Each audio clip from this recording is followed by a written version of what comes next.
The dust clung to Grace Zimmerman's skin like a second layer as she crouched behind the saloon in Ouray, Colorado, her fingers trembling as she smoothed out a crumpled newspaper page she had found in the refuse pile, her eyes tracing the mysterious shapes that others called letters, though she could barely distinguish one from another. It was September 1878, and Grace was 20 years old, though she looked older from the hard years of scrubbing floors and washing dishes at the Silver Ridge Saloon. Her mother had died bringing her into this world, and her father had followed 6 years later, leaving Grace to fend for herself in a mining town that had little patience for orphaned girls.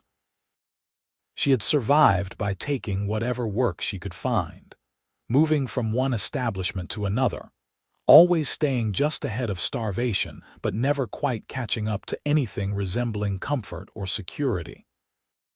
The page in her hands contained an advertisement for farm equipment, or so she assumed from the drawing of a plow at the top. She recognized a few letters now after months of collecting discarded papers and studying them in the quiet moments before dawn. The letter A looked like a little tent. The letter O was a circle, but stringing them together into words that carried meaning remained a mystery that frustrated her to the point of tears some nights when she lay on her narrow cot in the room she shared with 2 other women who worked at the saloon. "You raiding again, Grace?" Mary called from the back door, her voice carrying a mixture of amusement and pity.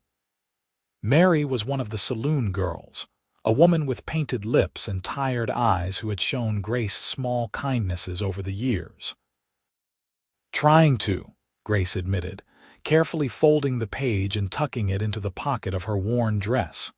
She stood, brushing the dust from her skirts, and picked up the bucket of potato peels she had been told to dispose of.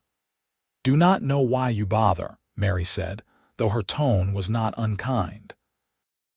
"Reading is for rich folks and schoolteachers. Girls like us just need to know how to pour whiskey and dodge wandering hands." Grace followed Mary back inside, where the heat from the kitchen stoves made the already warm September afternoon feel suffocating. She returned to her station at the washing basin, plunging her reddened hands into the lukewarm water and attacking the stack of plates with practiced efficiency. Through the doorway, she could hear the rumble of male voices from the main room, the clink of glasses, the occasional burst of laughter.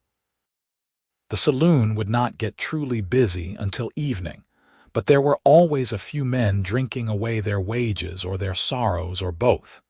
She was elbow-deep in greasy dishwater when she heard a voice she did not recognize, low and smooth like river stones, asking the bartender about a hot meal.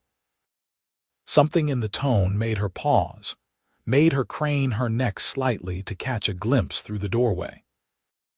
She saw a tall figure in dusty traveling clothes, a wide-brimmed hat shadowing his face, but before she could make out more details, the cook was snapping at her to stop daydreaming and finish the dishes.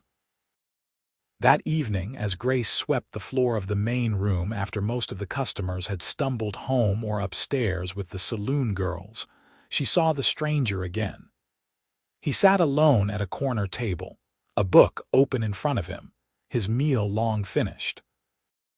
The sight of someone actually reading, right there in the flesh, made her feet slow and her heart quicken. She had never seen anyone read for pleasure before, had never witnessed the act of turning pages and absorbing whatever secrets they contained.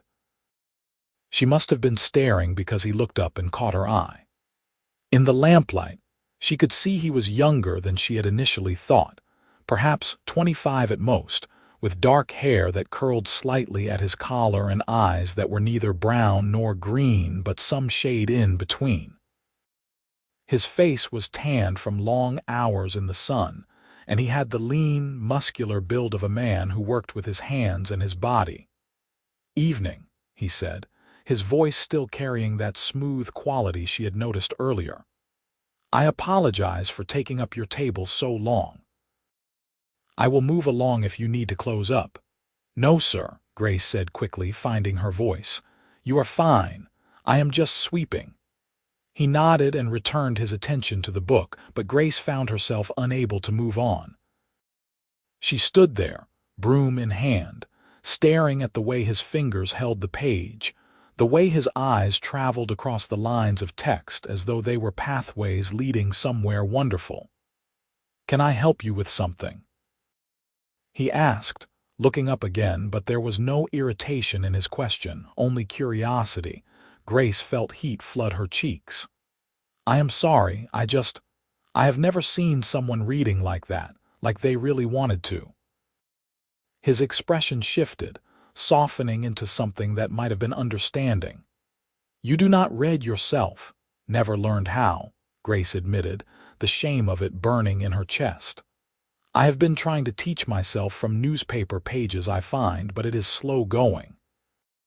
The stranger studied her for a long moment, his head tilted slightly to one side.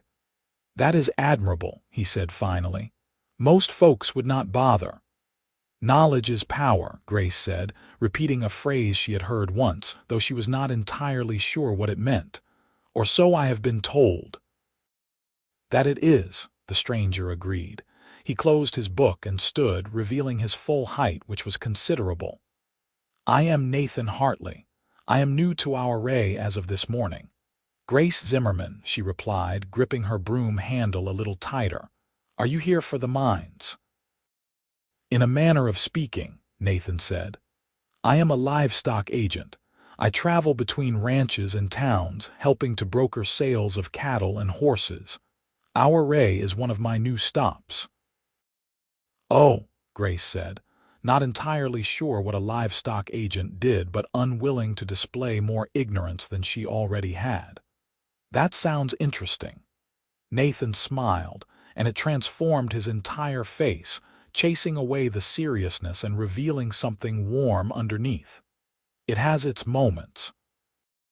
Mostly it involves a lot of riding and a lot of negotiating with stubborn ranchers."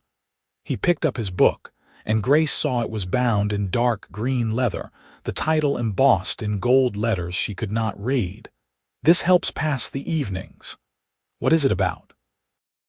Grace asked before she could stop herself. "It is a novel," Nathan explained. "A story about a man traveling across the country, meeting different people, having adventures. Not terribly realistic, but entertaining." Grace nodded as though she understood, though the concept of reading something that was deliberately untrue seemed strange to her. "Well, I should let you go. I am keeping you from your rest." "Actually," Nathan said, and there was a thoughtful quality to his voice now, "I was wondering something. If you are teaching yourself to read, would you want some help? I am not a school teacher by any means, but I know my letters well enough." Grace felt her heart perform an odd little skip in her chest. "You would do that? For me?" "I do not see why not," Nathan said with a shrug. "I will be in our array every week for the foreseeable future, usually arriving on Tuesdays and staying through Wednesday. If you have an hour to spare, I would be happy to help you with your rating." "I do not have any money to pay you," Grace said quickly, the familiar weight of poverty pressing down on her shoulders. "I am not asking for payment," Nathan replied. "Consider it a friendly gesture. Lord knows this town could use more educated people, regardless of their station." Grace wanted to say yes immediately, wanted to grab onto this opportunity with both hands, but years of disappointment had taught her to be cautious. "Why would you do this for a stranger? A saloon worker at that?" Nathan's expression grew serious again. "My mother was a washerwoman," he said quietly. "She raised me and my two sisters alone after my father died. She never learned to read, and it shamed her all her life, even though she was one of the smartest, strongest women I ever knew. When she passed 3 years ago, I promised myself that if I ever had the chance to help someone else learn, I would take it. So here I am, taking it." The sincerity in his voice cut through Grace's defenses like a hot knife through butter. She found herself nodding before she had fully decided. "Tuesdays," she said. "I can meet you on Tuesdays. I usually have a break in the afternoon, around 2 o'clock." "Then I will see you Tuesday at 2, Nathan said. He touched the brim of his hat in a gesture that was somehow both formal and friendly, then walked toward the door. Just before he left, he turned back. "Grace, thank you for trusting me." Then he was gone, leaving Grace standing in the middle of the saloon with her broom and a strange, fluttering sensation in her chest that felt dangerously close to hope. The next Tuesday could not come fast enough. Grace found herself distracted throughout the week, burning a pot of stew and dropping a tray of glasses, earning herself a tongue lashing from the saloon owner. But she could not seem to focus on her usual tasks. Her mind kept drifting to the image of Nathan Hartley sitting at that corner table, reading his book like it was the most natural thing in the world. When Tuesday finally arrived, Grace washed her face and hands 3 times, trying to scrub away the perpetual layer of kitchen grime. She put on her least stained dress and attempted to tame her dark blonde hair into something resembling neatness. Mary watched these preparations with knowing eyes. "Got yourself a fellow, Grace?" she asked, applying rouge to her own cheeks in preparation for the evening crowd. "No," Grace said quickly. "He is just going to help me with my rating." Mary said, clearly unconvinced. "Well, you be careful. Men always want something, even the ones who seem nice." Grace knew Mary spoke from bitter experience, but she did not want that cynicism to infect this fragile new thing. "I will be careful," she promised. She made her way to the small park near the center of town, where she had agreed to meet Nathan. Auray was nestled in a box canyon, surrounded by towering mountain peaks that still held patches of snow even in September. The town itself was a hodgepodge of wooden buildings and tents, growing and changing almost daily as miners flooded in hoping to strike it rich. The park, if it could even be called that, was just a cleared area with a few benches and some struggling trees that someone had optimistically planted. Nathan was already there, sitting on one of the benches with a book in his lap and a second book beside him. When he saw Grace approaching, he stood and offered her a genuine smile. "Right on time," he said. "That is a good quality." "I work in a saloon," Grace replied, settling onto the bench. "If I am not on time, I do not eat." Nathan's smile faltered slightly at the reminder of her circumstances, but he did not comment. Instead, he opened the book he had been holding. "I thought we would start with the basics. Can you show me what you already know?" Grace pulled out her collection of wrinkled newspaper pages from her pocket, feeling self-conscious about their condition. "I know some of the letters," she said, "and I can sometimes guess at words if there is a picture nearby." Nathan examined her collection with the same seriousness he might give to an important document. "This is a good start," he said. "You have been teaching yourself phonics without even knowing it. Let me show you something that might help." For the next hour, Nathan walked Grace through the alphabet, writing out each letter in the small notebook he had brought along. His handwriting was clear and steady, and he had infinite patience as Grace stumbled over sounds and struggled to remember which letter made which noise. He did not laugh when she got confused, did not show frustration when she had to ask him to repeat something for the 3rd time.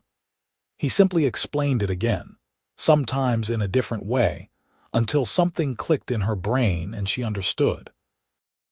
"You are a natural," he told her as their time drew to a close. "You have already figured out more on your own than most people manage with a proper teacher."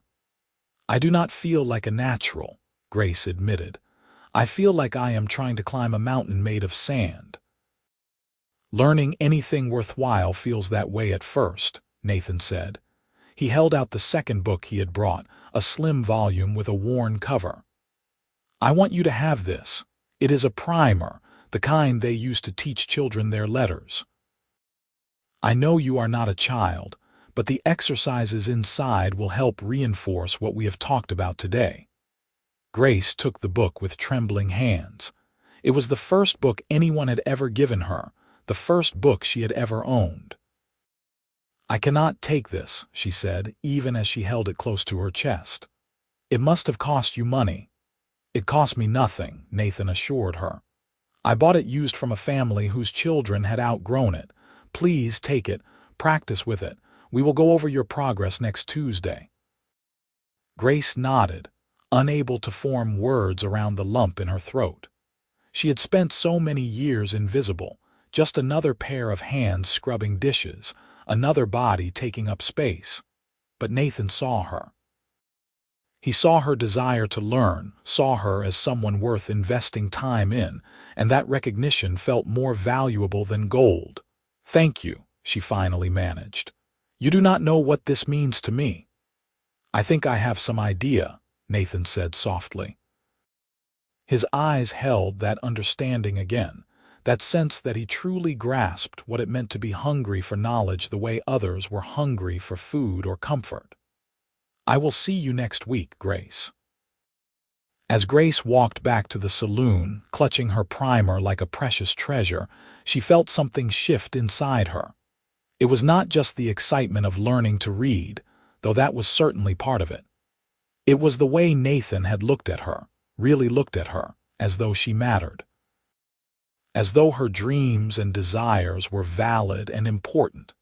She hid the primer under her mattress that night, unwilling to risk the other women finding it and potentially damaging it. After Mary and the other roommate, a perpetually sullen woman named Ida, had fallen asleep, Grace lit a candle stub and pulled out the book.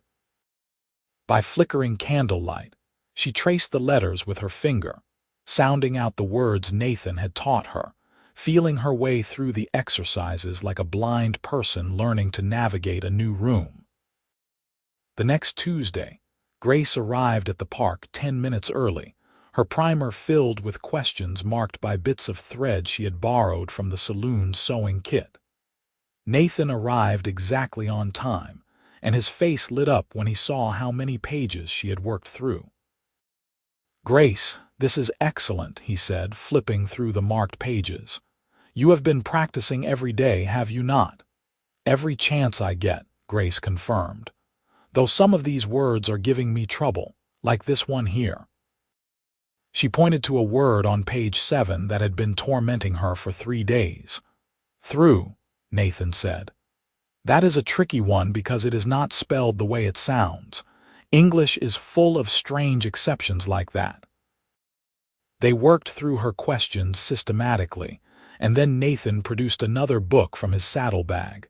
This one was slightly larger, with an illustration of a farm on the cover.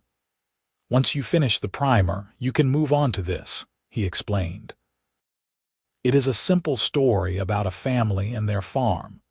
The sentences are short and the vocabulary is basic, but it will give you practice reading in context. Grace accepted the second book with the same reverence she had shown the first. You are spending a fortune on books for me, she said, though she could not help the smile that tugged at her lips. Hardly a fortune, Nathan replied, and it is money well spent. You should see your face when you figure out a difficult word. It is like watching the sun come up. The compliment made Grace duck her head, unused to such kind words. They spent the rest of the hour reviewing her progress and tackling new lessons. Nathan was teaching her about vowels and how they changed sounds depending on what letters surrounded them. It was complicated and sometimes frustrating, but Grace absorbed every word like parched earth soaking up rain. As the weeks passed and September gave way to October, Grace's reading improved dramatically. She finished the primer and moved on to the farm story, stumbling through sentences, but understanding more with each passing day. She began to recognize words on signs around town, to make sense of the notices posted outside the general store. The world was opening up to her in ways she had never imagined, and Nathan was the one holding the door. But it was not just about the reading anymore, though Grace tried to tell herself that was all it was. She found herself thinking about Nathan during the long hours at the saloon, wondering what he was doing, whether he was thinking about their next lesson. She noticed small things about him that had nothing to do with his teaching abilities. The way his eyes crinkled at the corners when he smiled. The gentle strength in his hands as he turned the pages of a book. The sound of his laugh when she made an unintentionally funny mistake in her reading. She was falling in love with him. She realized one chilly October morning as she scrubbed the saloon's wooden floor. The realization hit her with such force that she sat back on her heels, her brush dripping soapy water onto the boards. She was in love with Nathan Hartley, and it was the most terrifying thing she had ever experienced. What could she possibly offer a man like him? She was an uneducated saloon worker with no family, no prospects, no future beyond scrubbing dishes until her hands gave out. He was kind and patient and educated, a man who traveled for his work and read books for pleasure. He could have any woman he wanted, someone refined and proper, someone who had not spent her entire life elbow-deep in other people's filth. Grace tried to talk herself out of her feelings, but they only grew stronger with each Tuesday meeting. Nathan continued bringing her books, each one slightly more advanced than the last. By late October, she was reading actual stories, not just simple primers. He brought her a collection of fairy tales, and she stayed up late into the night reading about princesses and magic and happy endings, losing herself in worlds that were nothing like her own harsh reality. "You are doing so well," Nathan told her one particularly cold Tuesday in early November. They were huddled on the bench, their breath forming clouds in the crisp mountain air. "At the rate you are progressing, you will be reading Shakespeare by spring." "I do not know who that is," Grace admitted, "but if you think I can do it, I will try." Nathan laughed, and the sound warmed her despite the cold. Shakespeare is a famous playwright. His works are considered some of the finest in the English language, though I will admit they can be dense. But yes, I think you could read them if you wanted to. Grace studied his face, taking in the easy confidence in his expression, the genuine pride he seemed to take in her accomplishments. "Why do you do this, Nathan?" she asked suddenly. "I mean, I know you told me about your mother, but every week you bring me books and spend your time teaching me when you could be doing 1,000 other things." "Why?" Nathan was quiet for a long moment, his gaze drifting to the mountains that surrounded them. When he finally spoke, his voice was soft. "Honestly, at first it was about my mother, fulfilling that promise I made to myself, but somewhere along the way it became about you. About watching you discover these new worlds through books, about seeing your confidence grow. You are remarkable, Grace. I think you might be the most determined person I have ever met." Grace felt her cheeks flush, and it had nothing to do with the cold. "I am just a dishwasher." "You are so much more than that," Nathan said firmly. He turned to face her fully, and there was an intensity in his eyes that made her breath catch. "You are smart and hardworking and brave. Do you have any idea how much courage it takes to admit you do not know something and then work to change it? Most people just accept their limitations. You refuse to." "I had a good teacher," Grace said quietly. "You had the desire to learn," Nathan countered. "I just provided the tools." They sat in silence for a moment, the air between them charged with something Grace could not quite name. She wanted to lean closer, wanted to close the distance between them, but fear held her back. What if she had misread his kindness? What if he saw her as nothing more than a project, a charitable act to ease his conscience? "Grace," Nathan said, and there was something different in his tone now, something uncertain. I need to tell you something. Her heart began to race. What is it? I have been offered a position, he said slowly. A permanent position with a large ranching operation in Wyoming. It would mean better pay, more security, a real future instead of riding from town to town. The bottom dropped out of Grace's stomach. That is wonderful, she managed, though the words tasted like ash. You should take it. I have not decided yet, Nathan said. Because taking it would mean leaving our Ray, leaving my route here, leaving. He trailed off, but his eyes were locked on hers. Leaving what? Grace whispered. You, Nathan said simply. Leaving you. Grace could not breathe. She stared at him, certain she had misheard, certain she was reading more into his words than he intended. I am sure you can find someone else who needs reading lessons in Wyoming.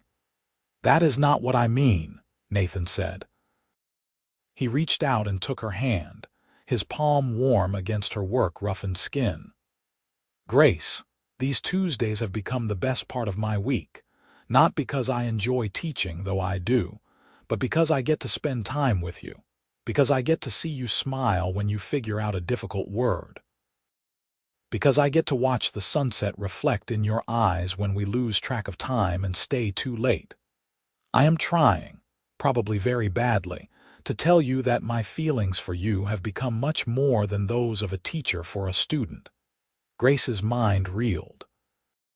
She wanted to believe him, wanted so desperately to believe that what she felt was reciprocated, but doubt gnawed at her. Nathan, I am a saloon worker with nothing to my name but the dress on my back. You could have any proper lady you wanted. Why would you want me? Because you are you, Nathan said, squeezing her hand gently. Because you make me laugh, because your determination inspires me. Because when I think about my future, the only thing I see clearly is you in it. A tear slipped down Grace's cheek before she could stop it. I have been so afraid, she admitted. Afraid that I was imagining this, that I was making more of your kindness than existed. I have felt things for you for weeks now that I had no right to feel. You have every right, Nathan said.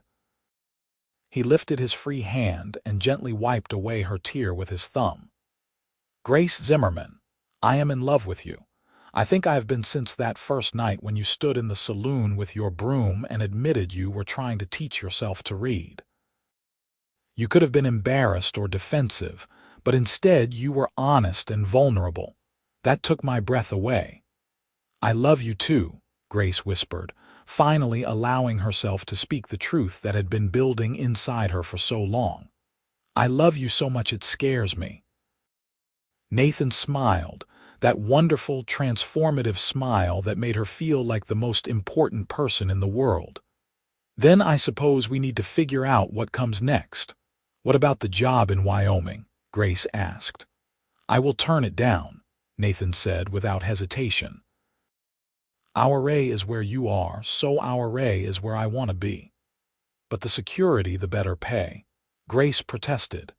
Means nothing if I am miserable, Nathan finished. I will keep working my route. The pay is decent enough and it keeps me coming back here every week. Unless. He paused, looking uncertain for the first time since she had known him. Unless you would want to come with me. I know we have not been courting in the traditional sense, but I cannot imagine my life without you in it now. If you would have me, I would be honored to make you my wife.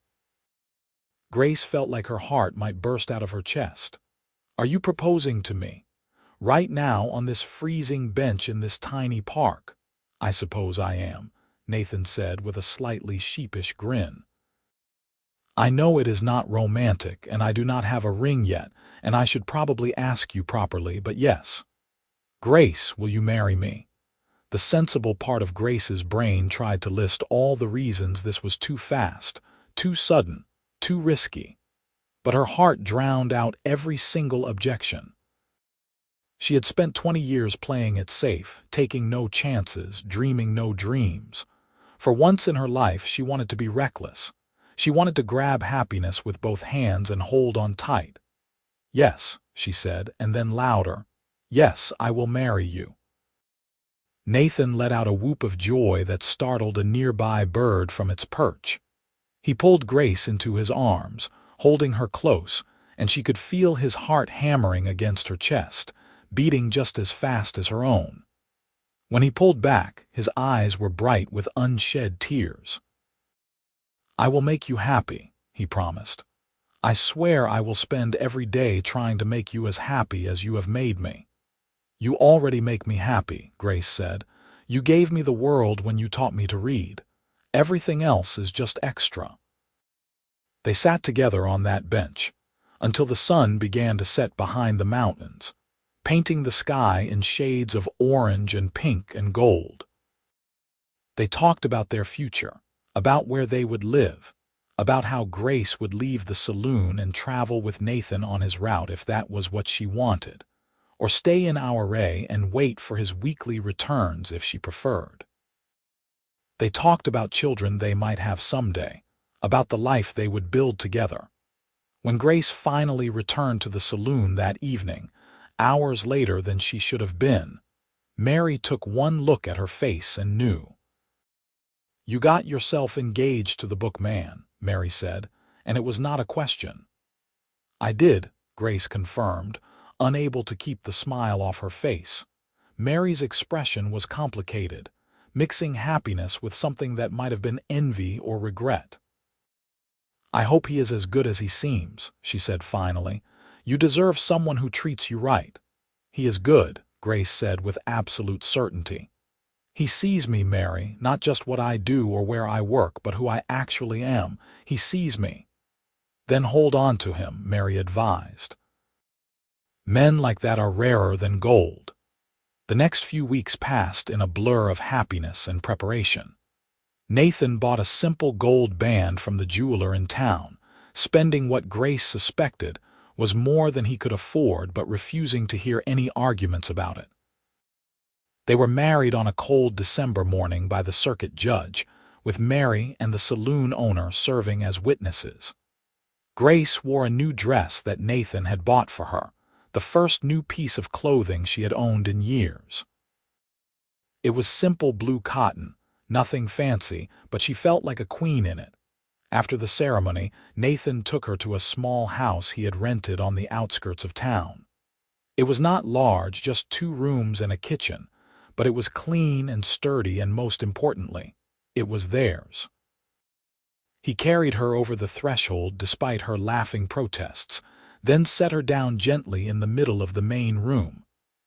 "Welcome home, Mrs. Hartley," he said, and Grace thought her heart might overflow with joy at the sound of her new name. That night, as they lay together in their small bed, Nathan traced patterns on her shoulder with his fingertips. "I have something for you," he said. "A wedding present." "You have already given me so much," Grace protested, but Nathan was already reaching into the bag he had brought. He pulled out a book, but this one was different from all the others. It was brand new, the cover pristine, the pages crisp and unread. The title was embossed in gold letters that Grace could now, miraculously, read for herself. "The Complete Works of William Shakespeare." "You said you wanted to read Shakespeare by spring," Nathan said. "I thought we could read it together. I will help you with the difficult parts and we can discover it as a team." Grace took the book with reverent hands, running her fingers over the cover, overwhelmed by the gesture. "This must have cost a fortune." "Worth every penny," Nathan said firmly. "Besides, it is an investment in our future. Someday, we will read this to our children." The idea of children, of a future that extended beyond just surviving day to day, made Grace's eyes well with tears. "How did I get so lucky?" she whispered. "I am the lucky one," Nathan countered. He pulled her close, kissing the top of her head. "I get to spend the rest of my life with the most incredible woman I have ever met." As winter deepened and snow blanketed the mountains surrounding our Grace settled into her new life as Nathan's wife. She traveled with him on some of his trips, riding beside him in the wagon as they visited ranches and met with stockmen.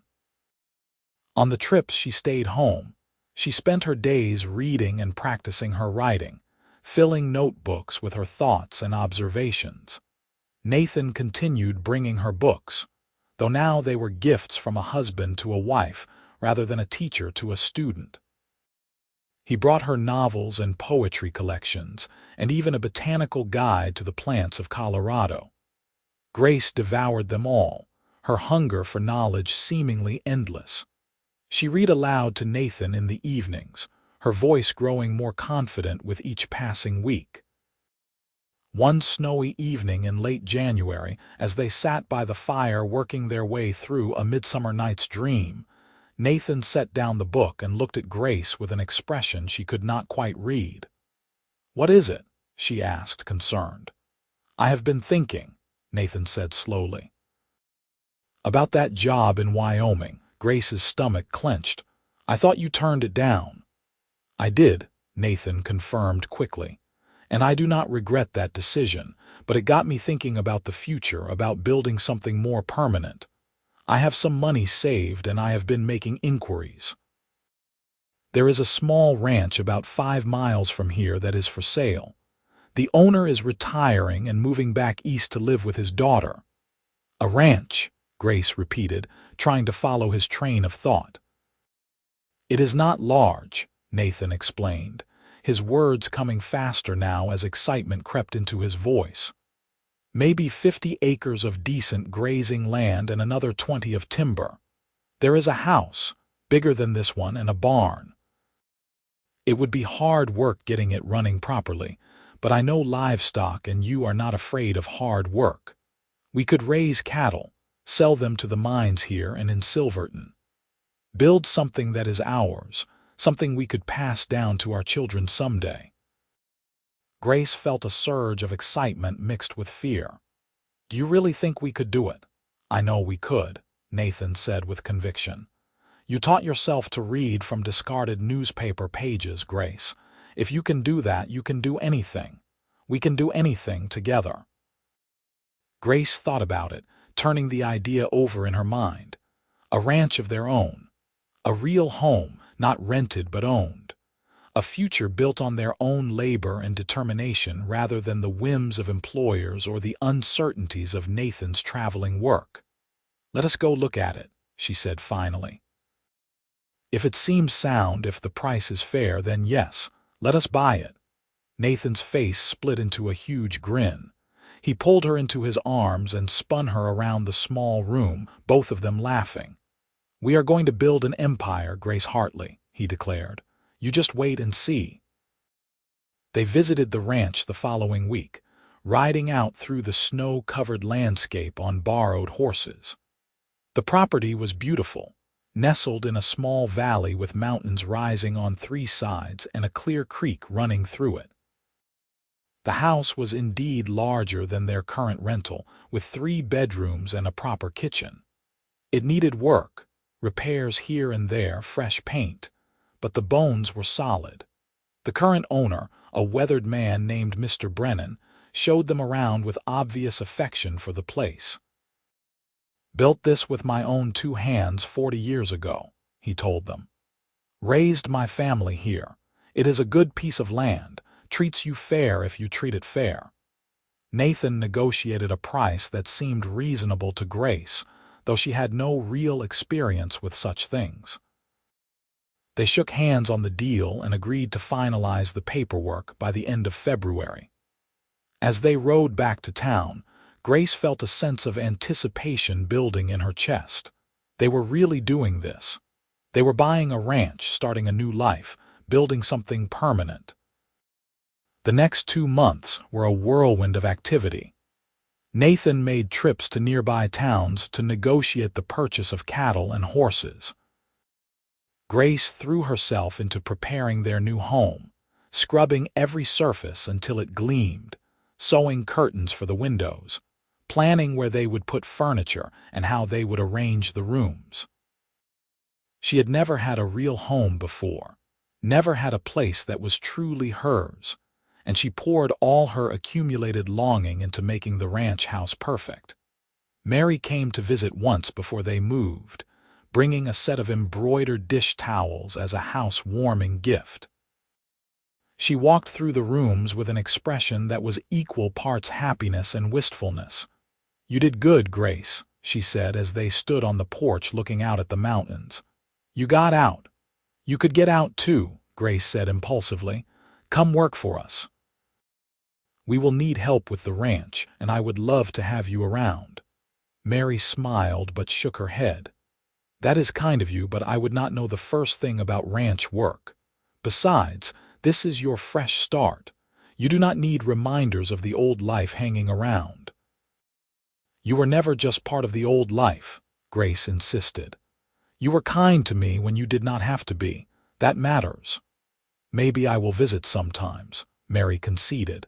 "Make sure you have not forgotten how to have fun now that you are a respectable rancher's wife." They moved to the ranch in early March, loading their few possessions into Nathan's wagon along with the considerable collection of books that now filled 2 wooden crates. Grace stood in the doorway of the ranch house and felt something settle in her chest, some piece of her that had been displaced her entire life finally clicking into place. "This is it," Nathan said, coming to stand beside her. "This is our home." "Our home," Grace repeated, testing out the words. They felt right, solid and true and real. The work of running a ranch was backbreaking and endless. Grace learned to milk cows and feed chickens and mend fences. She learned to ride a horse properly, not just sit on one while it walked sedately through town.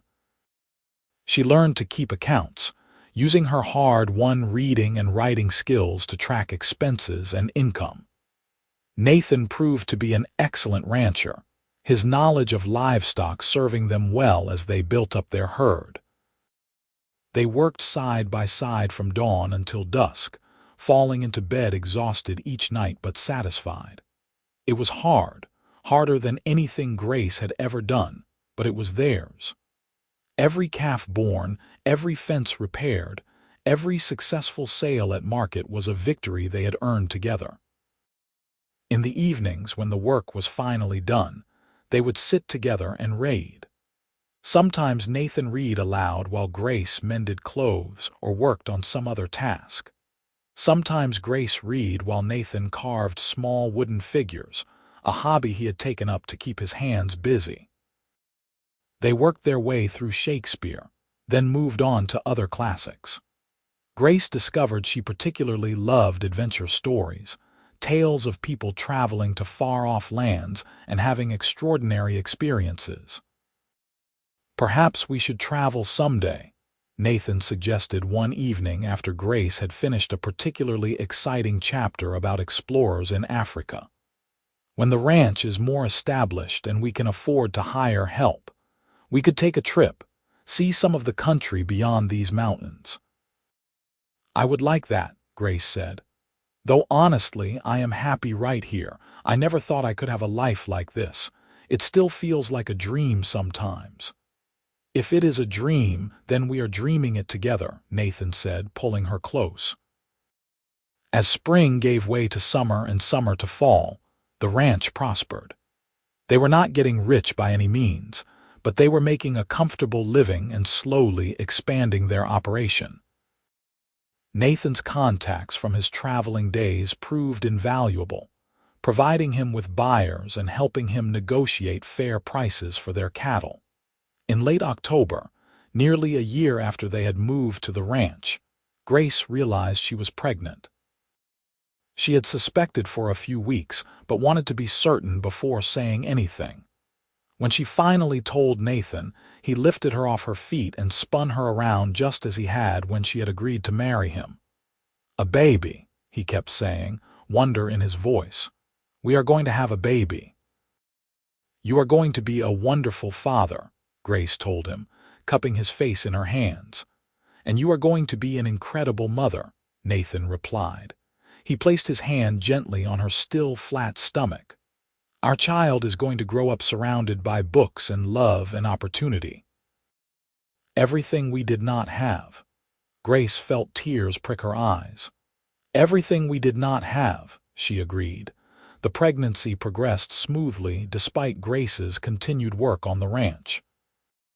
She was careful not to overdo it, heeding Nathan's worried admonitions to rest, but she refused to be completely idle. There was too much to do, too much to prepare. Nathan converted one of the spare bedrooms into a nursery, building a cradle with his own hands and painting the walls a cheerful yellow. Grace sewed tiny clothes and blankets, her stitches careful and precise. They spent evenings planning for the baby's arrival, choosing names and debating whether they wanted a boy or a girl, or whether it even mattered as long as the child was healthy. "I want to teach them to read early," Grace said one evening as she folded tiny shirts. "I want them to grow up knowing that books are treasures, that knowledge is something to value." "They will know," Nathan assured her. "How could they not with you as their mother? You will probably have them reading before they can walk." Grace laughed, the sound echoing in the warm ranch house. A year ago, she had been scrubbing dishes in a saloon, teaching herself to read from garbage, dreaming impossible dreams. Now she was married to a good man, living in her own home, preparing to bring a child into the world. Life could change so quickly, so completely, if you were brave enough to reach for what you wanted. Their son was born on a warm May evening in 1880, arriving with a lusty cry that announced his presence to the world. Grace held him for the first time and felt her heart expand in ways she had not known were possible.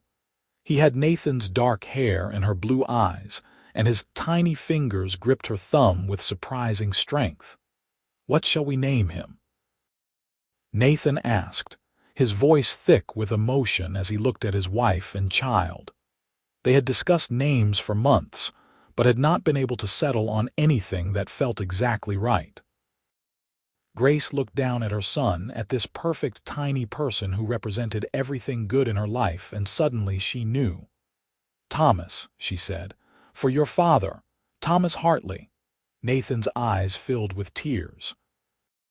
His father had died when he was young, and he rarely spoke of him, but Grace knew the loss still hurt.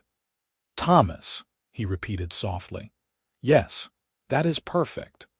Little Thomas proved to be a happy baby, content to sleep in his cradle or watch with wide eyes as his parents worked around the ranch.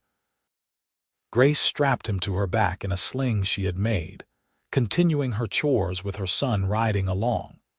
Nathan talked to Thomas constantly, narrating everything he did as though the baby could understand.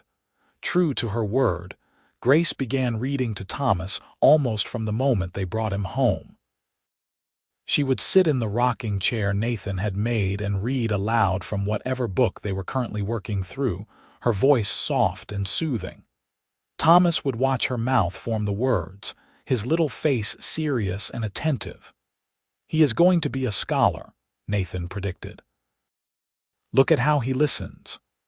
"Or he just likes the sound of my voice," Grace said with a laugh, but she hoped Nathan was right. She wanted Thomas to love learning the way she had come to love it, wanted him to see reading as an adventure rather than a chore. The years passed quickly after that, each one bringing new challenges and new joys. The ranch continued to grow, requiring them to hire occasional help during busy seasons. Grace proved to have a head for business, keeping meticulous records and catching inefficiencies that Nathan missed. Together, they built the ranch into a successful operation that provided them with a comfortable living. They had 2 more children, a daughter named Lillian born in 1882, and another son named James who arrived in 1884. The house that had once seemed so spacious now rang with the sound of children's laughter and endless questions.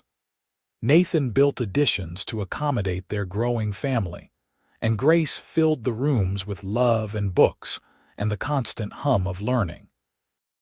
True to her dreams, all 3 children learned to read at young ages. Grace taught them herself, using the same patient methods Nathan had used with her all those years ago. She still had the primer he had given her that first Tuesday, kept safe in a trunk with other treasured possessions.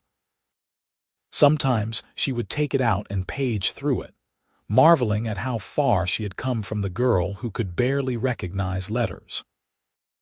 Thomas proved to be particularly bright, devouring books at an alarming rate, and constantly asking questions about everything from the stars to why cows had 4 stomachs. Lillian was more artistic, filling pages with drawings and making up elaborate stories that she would dictate to Grace to write down. James was still young but showed signs of having his father's easy way with animals, spending hours following Nathan around and mimicking his every move. On Tuesday afternoons, no matter how busy they were, Grace and Nathan made time to sit together and read. It had become a sacred ritual, a way of honoring where they had started and how far they had come. The children learned quickly that Tuesday afternoons were quiet time, a time for reading or other calm activities. One Tuesday in the spring of 1886, as they sat on the porch watching the children play in the yard, Nathan turned to Grace with a thoughtful expression. "Do you remember that first Tuesday?" he asked. "When you showed me your collection of newspaper pages and admitted you were teaching yourself to read?" "I remember being terrified," Grace admitted. "Terrified that you would laugh at me or think I was stupid for not knowing something so basic." "I could never think that," Nathan said firmly. "From the very beginning, all I saw was your courage, your determination to be more than what circumstances had made you." Grace reached over and took his hand, lacing their fingers together. "You changed my life that day. You know that, right? If you had not offered to help me, I would probably still be washing dishes at the saloon, struggling to make sense of scattered letters." "You would have figured it out eventually," Nathan said with conviction. "You are too stubborn to let anything stop you once you have set your mind to it." "I just happened to speed up the process a bit."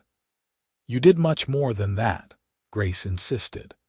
She looked out at their children, at Thomas helping Lillian climb a tree while little James tried to follow, at the ranch spread out around them, at the life they had built together. "You gave me everything. A home, a family, a future, and it all started with books and Tuesday afternoons." "The books were just an excuse," Nathan said, squeezing her hand. "I think I was half in love with you from that first night in the saloon.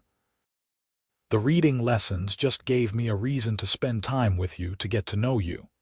"You hit it well," Grace said with a laugh. "I spent months convinced you saw me as nothing more than a charity project." "I have never been good at hiding my feelings," Nathan replied. "I thought I was being completely obvious." They sat in comfortable silence for a while, watching the late afternoon sun paint the mountains in shades of gold and amber. Grace thought about that frightened girl crouched behind a saloon, struggling to make sense of discarded newspaper pages, dreaming impossible dreams. She thought about the young man who had seen potential in a dishwasher and chosen to invest his time and energy in helping her learn. She thought about all the Tuesdays that had followed, each one a building block in the life they now shared. "Nathan," she said softly, "I want to do something." "What is that?" he asked, turning to look at her. "I want to start a school," Grace said, the idea crystallizing as she spoke. "Not a formal one necessarily, but a place where people who want to learn to read can come for help. There must be others like I was, wanting to learn but not knowing how. We could use one of the spare buildings on the ranch, hold classes a few times a week." Nathan's face lit up with understanding and approval. "That is a wonderful idea. My mother would have loved it. We could ask for a small fee from those who can afford it, but offer it free to anyone who cannot," Grace continued, warming to the idea. "Maybe we could even get some of the other educated folks in town to help teach, make it a real community effort. When you set your mind to something, you do not do it halfway, do you?" Nathan said with obvious pride. Let us do it. We will convert the old bunkhouse, get some supplies, spread the word. The Hartley Reading School. Not the Hartley Reading School, Grace corrected. Just reading school, or maybe our reading room, something that does not make it about us. The Our Reading Room, Nathan repeated, testing out the name. I like it. Simple and direct, just like you. They spent the next few months preparing. Nathan repaired and cleaned the old bunkhouse, installing benches and a wood stove for heat. Grace gathered primers and simple books, writing to publishers and begging for donations. The response was better than she had dared hope. Publishing houses sent boxes of slightly damaged books that could not be sold but were perfectly readable. Sympathetic citizens in Our donated supplies and money. Even the saloon owner, Grace's former employer, contributed a generous sum. The Our Reading Room opened its doors in September of 1886, 8 years almost to the day since Grace had first met Nathan. They held classes 3 afternoons a week, with Grace as the primary teacher and Nathan helping when his ranch work allowed. They were not sure what kind of turnout to expect, but on that first day, 12 people showed up. Men and women of various ages, all united by the desire to learn. Grace stood in front of that first class and felt her throat tighten with emotion. She saw herself in every face, saw the mixture of hope and embarrassment and determination. She understood their fear of looking foolish, their hunger for knowledge, their dreams of something better. "Thank you all for coming," she said, her voice steady despite her racing heart. "I know how much courage it takes to admit you want to learn something new. I know because I was sitting where you are not that long ago. 8 years ago, I was teaching myself to read from newspaper pages I found in the garbage behind the saloon where I worked. Then a kind man offered to help me, and my entire life changed. I am here today because I want to offer that same opportunity to you." She talked about her journey, about the struggles and the triumphs, about how reading had opened up new worlds for her. She wanted them to understand that she was not some educated lady looking down on them with pity. She was one of them, someone who had walked the same path they were starting down. The class went well, better than Grace had dared hope. The students were attentive and eager, working through their lessons with determination. When the session ended, several people stayed to thank her personally, their voices choked with emotion. An older woman named Mrs. Peterson gripped Grace's hand tightly. "My husband has been reading our children their bedtime stories for years," she said. "I have always had to pretend I was too tired or too busy. I never wanted them to know their mother could not read. Thank you for giving me a chance to change that." Grace felt tears prick her eyes. "You are going to do wonderfully," she promised. "Before you know it, you will be reading those bedtime stories yourself." As word of the reading room spread, more students began attending. Some came regularly, week after week, making steady progress. Others came for a few sessions and then disappeared, their courage failing or their circumstances changing. Grace tried not to be discouraged by the dropouts, focusing instead on those who persisted. Thomas, now 6 years old and reading at a level well beyond his years, sometimes helped with the younger students.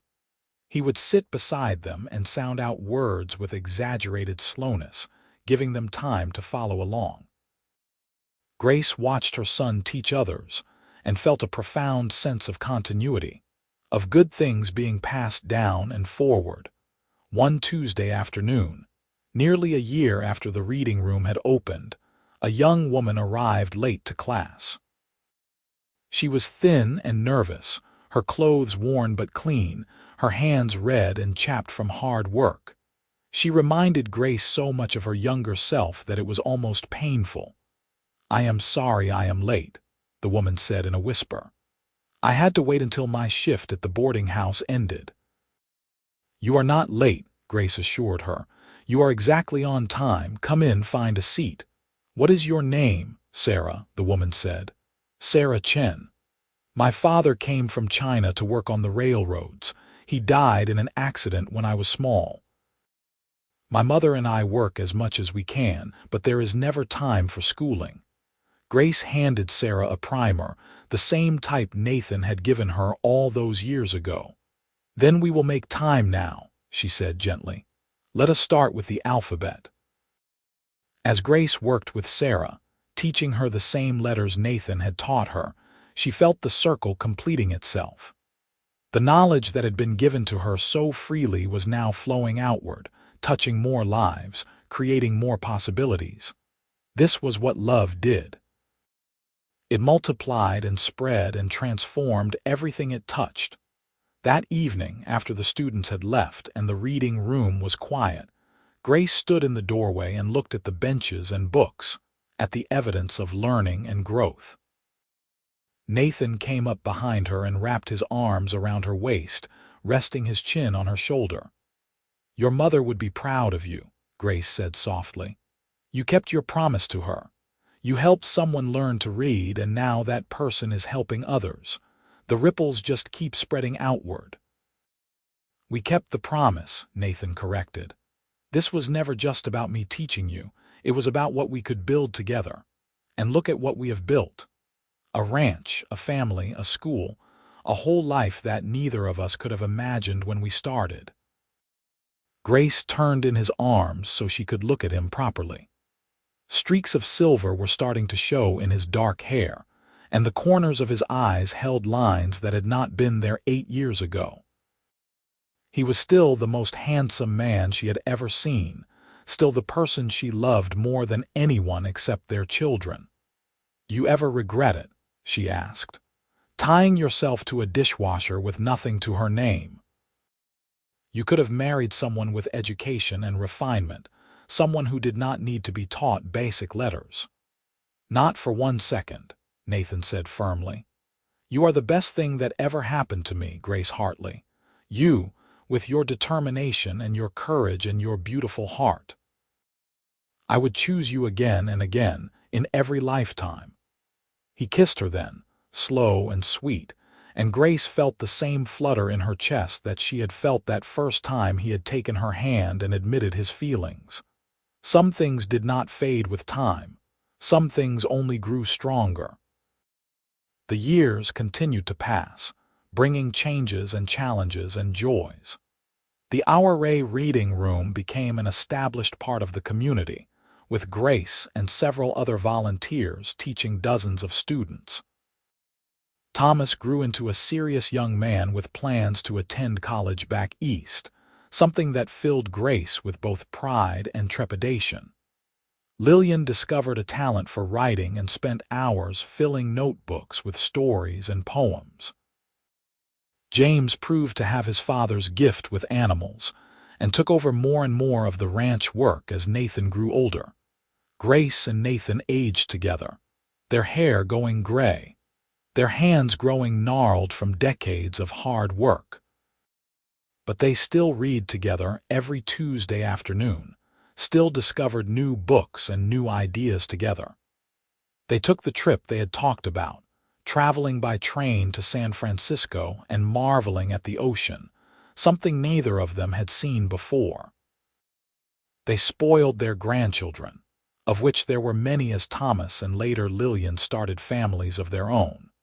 On a cool September evening in 1903, 25 years after that first Tuesday meeting, Grace and Nathan sat on their porch watching the sun set behind the mountains.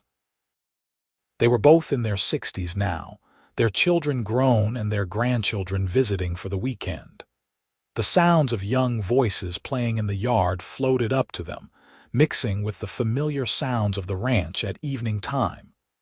You remember what you told me that first night? Nathan asked, his voice a bit rougher with age but still warm. You said knowledge is power. I had no idea what I was talking about, Grace admitted with a laugh. I was just repeating something I had heard. But you were right, Nathan insisted. Knowledge is power. The power to change your life, to imagine something better and make it real. You proved that. You took scraps of newspaper and turned them into an entire school. You took the knowledge I gave you and multiplied it 100 times over. We did that, Grace corrected, just as Nathan had corrected her so many times before. Everything we have, everything we built, we did together. Nathan reached over and took her hand, his palm still familiar against hers after all these years. Together, he agreed. Always together. They sat in comfortable silence as the sky darkened and the stars began to appear. Grace thought about that young woman crouched behind a saloon, desperate to learn, dreaming of something more. She thought about the young man who had seen her potential and chosen to invest in it. She thought about every Tuesday that had followed, every book shared, every lesson learned, every moment of growth and discovery. Life had not always been easy. There had been hardships and losses, struggles and setbacks, but through it all they had each other. Through it all, there had been love and books and the endless joy of learning. Grace had learned her letters from pages others threw away, and a cowboy had brought her a new book each week. That simple beginning had blossomed into a love story that spanned decades, touched countless lives, and would continue long after they were gone through the children and grandchildren who carried their legacy forward. "I love you," Grace said softly, words she had spoken thousands of times but that never lost their meaning. "Thank you for seeing me all those years ago. Thank you for everything." "I love you too," Nathan replied, squeezing her hand, "and I am the one who should be thanking you. You made my life an adventure, Grace. Every single day with you has been an adventure."